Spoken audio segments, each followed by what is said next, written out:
Bonjour à toi et bienvenue dans cette série d'interviews. Je m'appelle Marie, je suis préparatrice mentale et je te propose de plonger dans l'histoire de sportifs qui ont fait face à l'adversité des blessures. Ensemble, découvrons comment ils ont transformé ces obstacles en opportunités de croissance. Leurs récits sont une source de motivation pour quiconque traverse des moments difficiles. Ici, derrière chaque blessure se cache une histoire de résilience et de détermination.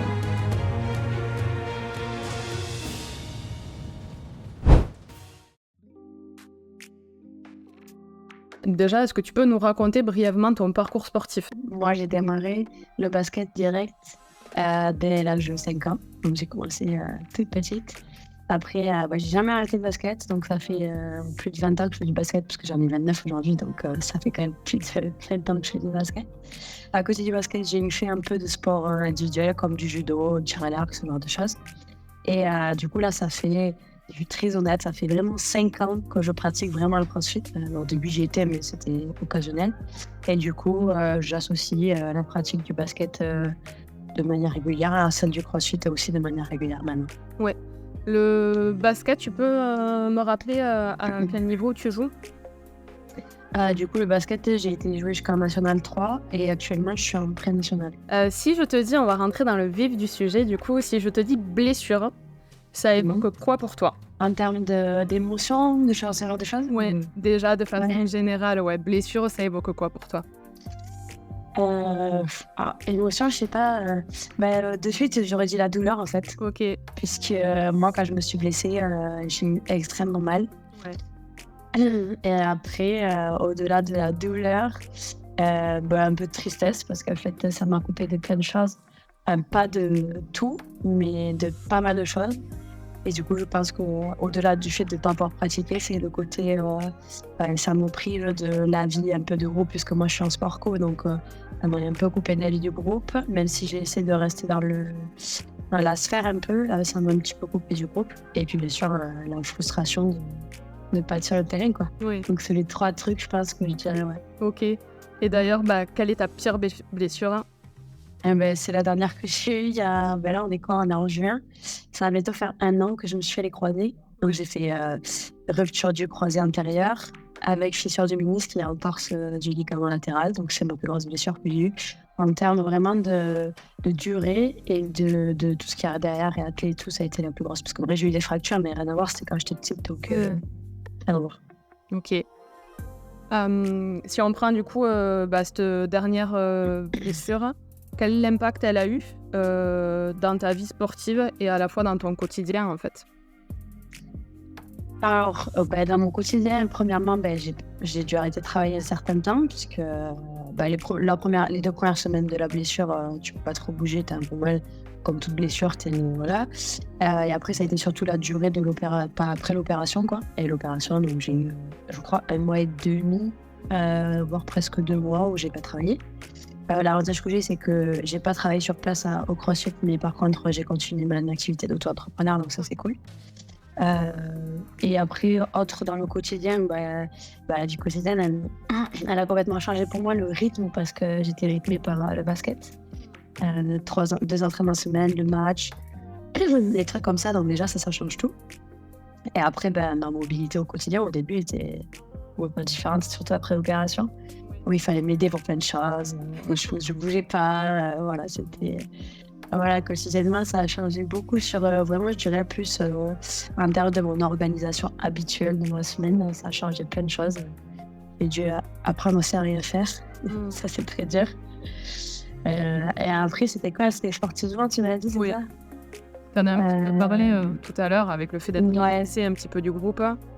Ouais, alors le basket, si je prends le basket et le crossfit de part et d'autre, le basket, ça a été dur à encaisser parce que quand tu fais du basket tous les ans, toutes les semaines, depuis que tu as 5 ans, que tu es rythmé par ça et que tu as l'habitude d'être dans un groupe du coup, depuis tout ce temps-là, et bien de passer de tout à plus rien, en fait, en termes au moins de pratique et ce genre de choses, c'était un peu dur à accepter. Après, pareil, quand tu n'es pas sur le terrain avec le groupe, tu perds tu perds quand même certaines choses. Alors, quand tu es dans le groupe, quand tu joues, quand tu as ce côté compétition, tu as vraiment le vécu. Quand tu es en dehors et que tu es là, tu es juste sur le banc, c'est complètement différent. Du coup, ça coupe un peu quand même de ça. Évidemment, moi, j'ai essayé de... Enfin, franchement, je me suis surprise. Je suis allée à tous les matchs et je crois que j'ai dû en rater que un ou deux, comme ça. Parce qu'en fait, après, les filles faisaient en sorte aussi de me donner un certain rôle. Donc c'est ce qui m'a aidé quand même à rester un peu impliquée dans le truc. C'était tout con, mais j'avais un rôle au moment de l'échauffement. En fait, tout simplement, j'intervenais dans l'échauffement et du coup, ça me permettait d'avoir une petite importance et du coup de me dire, bon, ben j'y vais et voilà. Donc, tu vois, il y a ça, mais par contre, tu sens que des fois, il y avait des petites soirées, des choses comme ça, mais comme je me sentais pas trop dans le truc, j'y allais pas. Vu que je pense que ça te sort un peu quand même, un petit peu de la vie groupe. Et voilà, après, il y avait des moments où ça allait, c'était pas trop frustrant, je me disais, bon, ben c'est comme ça. Et des moments où c'était assez dur à gérer d'être sur le banc et de se dire, moi, j'y vais quand même, mais bon, en vrai, j'aimerais être ailleurs, qui sait quoi. À quel Parce moment que c'est trop frustrant. tu te souviens le genre de moment, par exemple, tu aurais préféré être ailleurs? C'est plus, je pense, en termes de période. Ouais. Au début de ma rééduc et tout, c'était cool d'y être parce que du coup, en plus, je voyais du monde, je faisais autre chose que... parce que sinon, le week-end, je faisais pas grand-chose, vu que je pouvais pas de base faire trop de trucs. Après, j'ai eu la chance d'aller au CERF en rééduc, donc ça m'a bien aidé. Je pense qu'on en parlera après. Mais je pense en termes de période, là où ça a été le plus dur, c'est quand je commençais à être dans la partie où, tu sais, je passais en plus en réathlète qu'en rééducation. Et du coup, quand je sentais que mon corps était quand même bien, mais que je savais qu'il n'était pas assez bien pour jouer. Et du coup, il y avait ce côté frustration de me dire, en fait, je me sens peut-être potentiellement capable, alors que je sais que je ne le suis pas. Et du coup, de se dire, putain, en fait, j'en ai encore pour 4 mois. 4 mois, c'est long, j'en ai déjà fait 5, plus les 2 que j'ai passés avant l'opération. Enfin, voilà, c'est plus, je pense, en termes de période, où ça a été ce moment-là, je pense, qui a été le moment où j'ai commencé à ressentir vraiment beaucoup de frustration. Parce qu'au début, t'es vraiment dans la blessure, tu vois que ton corps, tu marches difficilement, tu sais que t'as pas encore la flexion, il y a plein de choses que tu fais pas, tu vois. À partir du moment où, tu vois, j'ai recommencé, en fait, c'est tout simple, mais le crossfit, à partir du moment où j'ai recommencé à courir, au moment où j'ai recommencé à sauter, c'est des moments où tu te dis, en fait, pourquoi je vais pas au basket? Alors qu'en fait, tu sais très bien que le genou n'est pas cicatrisé, mais je pense que c'est plus cette période-là, tu vois. Je pense. S'il y a un penchant, ça a été la bascule, ça a été ça. Ok, d'accord. Ouais. Est-ce que tu te souviens de comment tu as vécu mentalement le moment de la blessure? Vraiment le moment où tu te blesses, le contexte et le premier jour qui a suivi. Ouais, je me rappelle. Après, ça a été, cette période, elle a été un peu bizarre à gérer parce que j'ai pas eu la réponse de suite. En plus, tu sais, les croisés, les IRM, tu les as pas de suite, sauf si t'es Antoine Dupont. Donc, alors, le moment où je me suis blessée, je crois que la première chose que j'ai dit, oh putain, je vais plus pouvoir faire de sport. C'est le truc que j'ai dit, je pense. Je sais plus exactement ce que j'ai aussi dit, mais je sais qu'il y a eu cette réflexion. Ouais, c'était un match. C'était le match où on jouait la montée en plus. Donc en gros, si on gagnait, on était sûr de monter. Donc on avait passé une saison, en plus des fois c'était un peu compliqué, on avait pas mal de blessures autour, donc il y a eu des fois on s'entraînait à 6, à 7. Donc c'est une saison où on avait quand même cravaché pas mal. Et ouais, quand je me suis blessée, je me suis dit, en fait, je savais que c'était potentiellement les croisés. Et du coup, je savais que potentiellement, ça allait être très compliqué à gérer. Et je savais que c'était parce que j'en avais vu plein autour de moi. Et du coup, je me suis dit, si c'est des croisés, moi, la première chose que je me suis dit, en fait, très honnêtement, c'est tu vas déprimer. tu vas déprimer et tu vas subir ta blessure. C'est le premier truc que je me suis dit. Voilà. Après, le jour d'après, en fait, comme tu sais pas de suite ce que tu as exactement, parce qu'en fait, quand tu vas aux urgences, ils te disent que ils te font le test du tiroir pour les croiser, là, le test où en fait, vraiment, tu vois si ça tient ou pas. Sauf qu'avec ma musculature, en fait, mon genou tenait. Donc ils m'ont tous dit, non, alors, c'est juste une entorse, vous inquiétez pas, un mois et puis c'est terminé. Non. Donc en fait, moi je savais que ça voulait rien dire. Et du coup, j'étais un peu je voulais éteindre l'espoir de ne pas avoir les croisés et être plutôt dans l'optique de me dire, je vais les avoir, plutôt que d'être dans l'inverse et que le jour où je vais la prendre, je prenne une grosse claque dans la tête. Donc en fait, le jour qu'a suivi, en fait, ça a été d'abord plus de la gestion de la douleur, parce que j'avais quand même pas mal. Et j'avais toute la douleur, mais je pense que c'était plus l'entorse qui faisait mal, tu vois, ce côté-là. Et du coup, c'était associé le fait que j'ai la douleur et de pas trop savoir au fait de me dire, bon, ben, projette-toi, qu'est-ce que tu vas faire si jamais il y a ça, qu'est-ce que tu vas faire si jamais c'est ça. J'étais déjà dans l'optique de me dire, ben, si j'ai croisé, je vais au centre de rééducation. Enfin, tu vois, j'avais déjà un peu projeté. Mais après, je déprime, mais c'est sûr que j'étais pas du tout. Le lendemain, c'était pas facile. Ça avait un côté rassurant quand même de te projeter sur la suite, hein, de te donner des Ouais. objectifs en termes d'échéance, de dire il va se passer ça, je m'inscris au CERS, là, il va y avoir la rééducation, la réathlétisation. Ouais, moi, tout le long de ma rééducation, j'ai voulu prendre étape par étape, mais par contre, j'avais besoin de me projeter, de me dire, ben voilà, dans un mois, tu es là, dans un mois, tu sais que tu vas aller au CERS, ou ben, dans un mois, tu as l'opération. Alors, en plus, moi, le cadre de l'opération était très dur, j'avais très, très peur d'opération, parce que je me suis jamais fait opérer. Et en fait, pour chaque étape de ma réédu, bon, quand tu es au 5-6 mois, c'est différent, puisque t'es quand même là, ça devient un peu plus plat, mais si tu veux, j'ai toujours essayé de me projeter au maximum. En me disant toujours, de base, il y a eu des périodes où je me disais, l'objectif c'est que je reprenne les matchs avant la fin de la saison. Et puis il y avait des fois je disais, bon en fait non, vaut mieux pas et je vais me laisser vivre. Mais j'ai toujours essayé de projeter des étapes et me dire, je vais être là, je vais être là. Et du coup, c'est vrai que cette histoire du centre de rééducation, je pense que si je l'avais pas eu, j'aurais pas du tout géré ma blessure de la même manière. Et psychologiquement et physiquement en fait, parce que d'avoir été là-bas, franchement, c'est trop bien. Après, j'ai pas vécu la blessure sans y être allée. J'espère que ça n'arrivera jamais. Mais pour avoir discuté avec des gens qui l'ont pas fait, notamment une qui s'est blessée quasiment en même temps que moi, avec qui je me suis retrouvée à la deuxième fois où je suis allée au centre de rééducation. On a un peu comparé nos avancées et les choses comme ça. Et je suis bien contente d'avoir fait ce choix et donc contente de m'être projetée rapidement parce que c'est long en plus d'avoir des dates, c'est long de faire le dossier. Voilà, c'est de l'administratif, quoi, comme d'hab. Mais oui, du coup, moi, ça m'a beaucoup aidé de faire ça comme ça. Ouais, génial. Quels sont d'ailleurs les principaux défis ou obstacles mentaux auxquels tu as dû faire face durant ta période de convalescence? Donc par exemple, si on prend la période où tu es au CERS, du coup, ton premier mois post-op, est-ce que tu te souviens des enjeux psychologiques par lesquels tu es passé? Alors déjà, je pars de l'objectif, des enjeux physiques que j'avais et du coup, ça a découlé de ça, les enjeux mentaux. Le principal enjeu du CERF, c'était de sortir en marchant. C'est bête de dire ça, mais c'était de remarcher sans les béquilles tout simplement. Et en gros, les 3 objectifs, c'était la marche, la flexion complète et l'extension complète du genou. Donc le premier mois en post-op, c'est ça les objectifs principaux. Et du coup, mentalement, les blocages, en fait, je crois que j'en ai pas énormément eu parce qu'en fait, là-bas, c'est si facile de... En fait, tu es encadré tout le long de la journée, tu as un emploi du temps qui est défini. Donc, blocages mentaux, je me souviens pas en avoir eu beaucoup. Peut-être c'était, en fait, finalement, c'était peut-être plus le manque d'être chez moi, le manque de chez moi, plus, tu vois, cet aspect-là. Sinon, en fait, par rapport à ma blessure, je me souviens pas le premier mois avoir eu beaucoup de blocages. Parce qu'en plus, moi, j'ai eu la chance de progresser très, très, très vite. Et du coup, ça a été facile. Ce premier mois, il a été plutôt facile. Moi, c'était plus le côté mental du manque d'essai, quoi, tu vois, et des gens, plutôt qu'en fait, ce côté blessure. Parce que j'ai bien avancé et j'ai pas énormément eu de blocage mentaux sur celui-là. Ou alors, par mon souvenir, je me rappelle pas. Okay. Et sur le reste, quand il a été question de réenvisager justement un retour sur la pratique, que ce soit au crossfit ou au basket? Je pense que les principaux que j'ai eus, c'est quand je sentais que j'arrivais à un moment où ça stagnait un peu.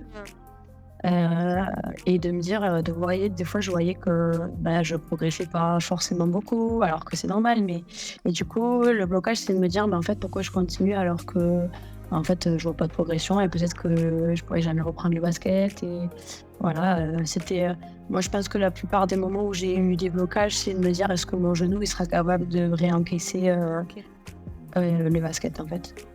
Ça tournait vraiment autour du basket parce que autour du quotidien du crossfit, je voyais et je sentais qu'il n'y aurait pas de problème. Parce que pour ça, le crossfit, c'est vraiment... j'aurais pas pu rêver mieux, je pense, en termes de rééducation que ce que j'ai fait. Et du coup, je pense que les blocages que j'ai eu, c'est plus ce côté le basket, quoi. Oui. Parce que j'ai connu ça toute ma vie et que me dire que je finirais peut-être sur une blessure, c'était compliqué à... Ok. Je sais pas si ça répond à ta question. On est vraiment... si tu devais par exemple résumer un type de phrase que tu pouvais te dire, c'était quoi? Par rapport à l'appréhension du basket? C'était C'est tout, tu vois, de toute façon, peur. il y avait beaucoup de peur de me reblesser Ouais. et il y avait beaucoup de peur de jamais retrouver mon niveau. C'était c'est les 2 choses. La peur de me reblesser parce que j'ai tellement vu de joueurs autour de moi qui se sont refait le croisé ou l'autre jambe et la peur de retrouver mon niveau parce qu'en fait, je supporte pas, pas donner de 100 de moi-même et me sentir en dessous de ce que j'ai pu avoir comme niveau. Donc c'est-à-dire que même là, quand j'ai repris un peu, parce que j'ai repris, je crois au bout de 9 mois et demi, vraiment réellement, le basket, les débuts, c'était très dur à gérer, d'accepter que, je pouvais pas être, comme j'étais avant ma blessure et je suis toujours pas d'ailleurs, mais c'est une chose qui est encore dure à accepter. Du coup, si je devais dire 2 choses, c'est ça, c'est la peur de me reblesser et la peur de pas retrouver le niveau et les capacités que j'avais. Est-ce que tu te souviens avoir utilisé, des techniques de prépa mentale, pour rester mobilisé, pendant cette période? Quand justement au niveau du physique, tu avais pas récupéré toutes tes capacités, est-ce qu'il y a des choses que tu as mis, en place pour, t'aider à être, proactive finalement dans ta rééducation? De mémoire, j'ai jamais eu, ou alors peut-être que c'était des choses inconscientes, je sais pas, mais j'ai jamais utilisé je me suis jamais dit: «Bah, vas-y, va voir des petites techniques pour ça, pour ça». Je me souviens pas avoir, été dans cette démarche-là. Après peut-être qu'inconsciemment, je me suis mis des choses que j'ai fait, en fait, pour me motiver. Mais je pense, tu vois, moi, ma technique à moi, mentale, c'était de me fixer des objectifs, parce que de fixer des objectifs, ça te permet, en fait, de te dire: «Bah, je lâche pas et tant que je suis pas à cet objectif, je continue, quoi». OK. Après, le plus dur, c'était des fois de trouver la motivation d'aller chez la kiné parce qu'en fait, tu passes, le plus clair de ton temps pendant, les 5 premiers mois, tu passes, minimum 3 ou 4 fois par semaine. Donc du coup, des fois, c'était ça qui était aussi, me dire: «Allez, je vais chez la kiné, j'ai la flemme». En plus, du coup, avec mes horaires de travail et le kiné, c'était forcément tôt le matin, donc des fois, tu te dis: «Oh là là, je pourrais dormir, plutôt que d'aller chez la kiné», voilà. Mais je pense que s'il y a un truc qui a fait que j'ai pu m'en sortir, c'est que j'étais disciplinée. OK, la discipline. C'est-à-dire, tu vois, j'avais décidé que, tous les jours, au CrossFit, j'avais, tels exercices à faire et je m'obligeais à les faire, même si j'avais pas envie et je pense qu'il y a Des ça qui m'a exercices de beaucoup. renfo? Ouais, au début, c'était beaucoup de renfo du coup, c'était des exos que je faisais, chez la kiné. Donc j'allais pas tous les jours chez la kiné, j'allais, je sais plus exactement, mais au début, c'était 4 fois quand j'avais pas le travail, 4-5 fois et après quand il y avait le travail, c'était 2 voire 3 maximum et du coup, les jours où j'allais pas chez la kiné, que je faisais chez la kiné, normalement, les jours où j'y allais, je les faisais au CrossFit, quand j'y allais pas et les jours où j'allais chez la kiné, même si j'étais au CrossFit après, je rajoutais des exercices de renfo, du travail tu vois, de proprioception, des choses comme ça. Après, plus ça avançait et plus ça ressemblait à de la muscu. Puis après, il y a de la muscu et des circuits. J'ai inclus moi-même du basket dans ma rééduc directement au CrossFit puisqu'on a un panier de basket. Donc, j'ai rajouté des petits exos. Voilà. Mais je pense que ça m'a beaucoup aidé d'être disciplinée et d'avoir eu des outils aussi parce que je suis dans un endroit où on me donne des outils aussi. Des aides, dès que j'avais des besoins d'exercices, on me donnait des exercices. Loïc m'avait donné un petit programme de muscu à faire au début, que je pouvais faire même si j'avais pas le genou qui était disponible. J'avais, après le CERS, quand tu sors du CERS, tu peux récupérer ce que tu avais eu. Parce qu'en fait, quand tu es là-bas, tu as un programme de cardio qui est adapté du coup à ta blessure, quelle que soit la blessure, soit l'épaule, le genou, peu importe. Et du coup, ce programme de cardio, tu te le laisses. Et du coup, ça te permet, pendant les 2-3 premières semaines, de pouvoir faire ça encore chez toi. Donc, tu vois, j'avais quand même pas mal d'outils. Quand je suis sortie du CERS, j'ai assisté à un petit webinar sur justement la blessure du genou de, je sais plus comment elle s'appelle, Mylan, ou un truc comme ça, sur le Rehab, OK. la view. Et en fait, du coup, elle te donne à la fin, pareil, un petit programme. Enfin, voilà, j'ai eu plein de petits outils. J'ai peut-être pas tout utilisé dans la globalité. Mais en fait, en ayant plein de petits outils d'accompagnement, l'air de rien, ça change tout. Mais il faut être discipliné un petit peu. Oui et Plus tu es discipliné, plus tu avances. ouais et finalement, peut-être que ton domaine, le fait que tu travailles dans une salle de CrossFit, que tu pratiques énormément, finalement, tu avais en ta possession tous les outils physiques, qui t'ont permis justement, de rester focus, sur, ta réathlétisation, et ça t'a suffi pour ne pas avoir peut-être à penser, avoir à faire des exercices vraiment orientés sur l'aspect mental. Ouais, en fait, je pense que ce côté mental, il vient plus à la fin. Oui. Tu vois, par exemple, même la période de maintenant ou ma période avant la reprise de la saison, sur aborder vraiment, te dire arrête d'être focus sur ton genou, pense pas au fait que tu peux trop blesser, pense pas au fait que tu es peut-être amoindri ou que tu es moins bien qu'avant. Je pense, moi en tout cas, personnellement, vu que la gestion de la blessure, elle a été facile parce que j'étais dans un, comme tu dis, dans un cadre quand même agréable, parce que j'étais entourée et parce que c'est mon domaine de compétences et de métier aussi. Je pense que moi, le côté mental, il est plus après, au moins du niveau sportif. Après, bien sûr, peut-être que ça m'aurait fait du bien aussi pendant la blessure d'aller voir quelqu'un et de discuter de ce que je ressentais par rapport à ma blessure, ce que ça avait fait dans mon quotidien et tout. Mais j'ai pas eu spécialement, tu vois, assez le besoin pour me dire je vais le faire. Parce que déjà de base, je ne fonctionne pas trop comme ça. Je préfère gérer un peu les choses de ma manière, tu vois, et limite en discuter avec des amis et ça suffit. Mais par contre, ce côté vraiment la blessure, focus, me dire tiens, je vais me refaire mal. Ça, moi, je pense que c'est plus sur la fin où, tu vois, là, j'ai repris un peu. C'est peut-être plus à ces moments-là que potentiellement j'aurais pu avoir besoin de travailler sur ça, tu vois. Euh, Alors, pour avoir été justement moi aussi au CERS, à l'époque, moi je sais qu'il y avait une sophrologue qui intervenait. Je ne sais pas du tout l'effectif qu'il y a maintenant au niveau du CERS, mais est-ce que tu as pu bénéficier de l'appui du coup d'un prépa mental ou autre professionnel, psychologue, sophrologue, durant cette période-là? Alors que ouais, quand tu vas au cerf, c'est maintenant encore. Du coup, quand tu arrives, après ça dépend aussi le temps que tu restes, et cetera. Parce que suivant le temps que tu restes, tu as plus ou moins de temps de faire des choses. En gros, tu as accès à un psychologue, un nutritionniste. Alors il y a pas de détails, il y a pas vraiment de sophrologue, de genre de choses comme ça. Mais par contre, tu as des petits ateliers aussi, supplémentaires auxquels tu peux t'inscrire. Enfin ouais, il y a plein de petites choses. Donc si tu as besoin, en fait, tu as accès à un suivi psy pendant un mois, par exemple, si tu as envie. Tu peux avoir un psy pour discuter, pour voilà, tout ce genre de choses. Donc il y a les outils. Et malheureusement, moi, je m'en suis pas servie parce que j'étais bête, en fait, faut le dire. Clairement, je pense que ça m'aurait fait du bien pendant ce mois-là d'aller 2-3 fois la voir pour discuter de ça, justement. Et parce que, en fait, elle faisait psy et un petit peu ce côté un peu mental, prépa mental aussi. Et du coup, il y en a qui sont allés, qui étaient avec moi, justement, dans les groupes, qui m'expliquaient que c'était bien. Bon, c'était dur parce que tu sortais des choses, comme quand tu vas chez la psy, c'est pareil. Et en fait, moi, je me suis revenue, comme d'habitude, trop tard. Là, il me restait une semaine et je me suis dit, oh, j'irai bien. Et en fait, forcément, il n'y avait pas de place. Donc, mais c'est des outils qui sont vraiment proposés là-bas et qui sont très, très bien. Il y a des moyens d'avoir une nutritionniste si jamais.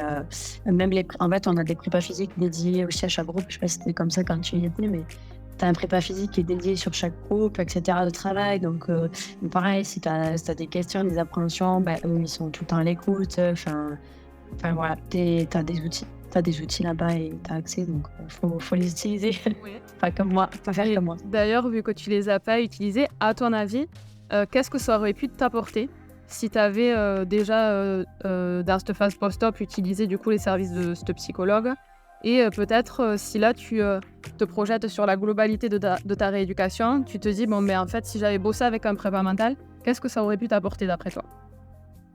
J'ai la réponse à ta question parce que j'étais en train de penser à ça.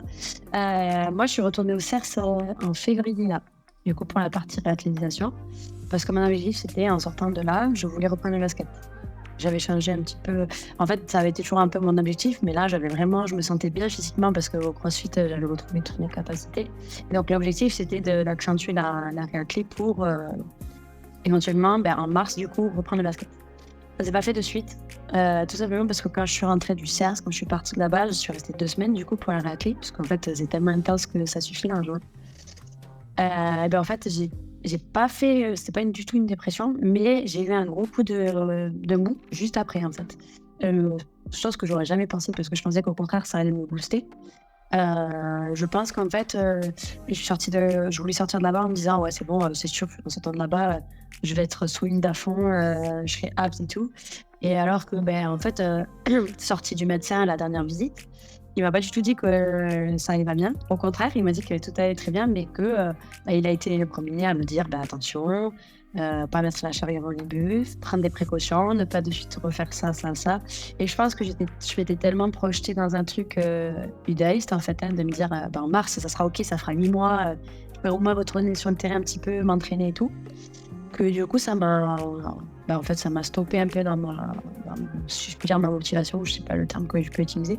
Et je pense qu'à ce moment-là, peut-être que c'est là que j'aurais dû aller en discuter, ou sur ces 2 semaines, discuter justement, profiter des outils que j'aurais eu là-bas pour préparer l'après-CERS et me rendre compte peut-être que ce que j'avais projeté, c'était pas forcément tout de suite réalisable, physiquement en tout cas. Oui. Voilà.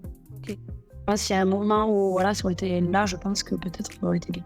Ouais, vraiment pour t'accompagner et finalement réévaluer peut-être tes objectifs et en tout cas les rendre plus réels pour pas que tu te prennes ce mur à la sortie en disant en fait je m'étais projeté sur ça et finalement les professionnels me disent que c'est pas tout à fait possible encore. En fait, ils me disaient que c'était faisable, mais par contre que c'était peut-être pas le bon moment. En fait, ils me disaient physiquement, tu as tous les signaux verts.